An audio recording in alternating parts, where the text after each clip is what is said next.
कई नेता जो है वो यहाँ पर पहुंचे हैं, क्या कुछ मीटिंग में हुआ है? देखो, हमारी 14 तारीख की एक प्रस्तावित रैली है जो कि कल है। माननीय राहुल गांधी जी और हमारे राष्ट्रीय अध्यक्ष खड़गे जी के नेतृत्व में एक बहुत बड़ी रैली रामलीला ग्राउंड दिल्ली में हो रही है। उसी को तैयारियों को लेके हर विधानसभा में हमने एक बार मीटिंग कर ली है और एक हमने जिले की भी बहुत बड़ी बैठक रुद्रपुर में करी थी। किच्छा विधानसभा बैठक नहीं हो पाई थी, तो आज मैंने कल शाम को उल्टा अब समय मिला तो मैंने कहा भी रैली है तो हमारे पूर्व जिलाध्यक्ष नारायण सिंह बेची इन सब लोगों से बात हुई, गणेश उपाध्याय जी से, कि एक बार कार्यकर्ताओं को आप इकट्ठा कर लो, एक बार हम चर्चा कर लेते हैं। तो रैली को लेके ही थोड़ी रूपरेखा हम लोगों ने बनाई है।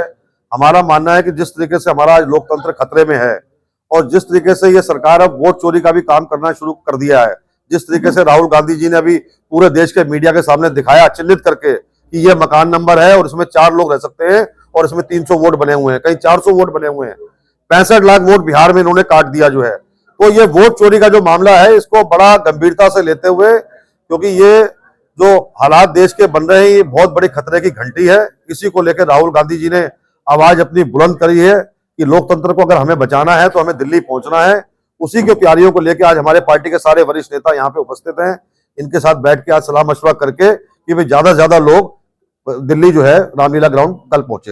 इस मीटिंग में कुछ कार्यकर्ताओं की नाराजगी भी जताई गई है कि सिरौली में जो कार्रवाई हुई विकास प्राधिकरण की, उसमें पार्टी हाईकमान ने उनका साथ नहीं दिया, ये कुछ नाराजगी। देखो, मेरा कहना यह है, कार्यकर्ताओं की बिल्कुल बात वाजिब है जो उन्होंने कहा है।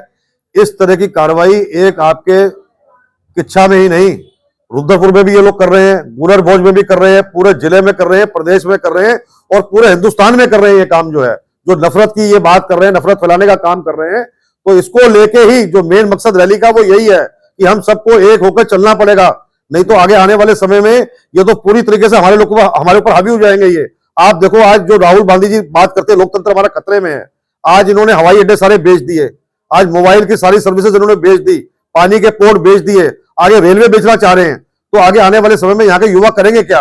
और जिस तरीके से एक धर्म विशेष के खिलाफ ये लोग चल के देश की नफरत की राजनीति फैलाने का काम कर रहे हैं, जो कि हमारे देश के नागरिक हैं ये लोग भी। और कांग्रेस ने हमेशा एक ही नारा दिया, हिंदू मुस्लिम सिख ईसाई आपस में भाई भाई। हमने सबका सम्मान किया है, हमें सबको एक दूसरे के साथ खड़े होने की जरूरत है और एक दूसरे के साथ खड़े होंगे तभी मजबूती मिलेगी, तभी इनके कान खड़े होंगे।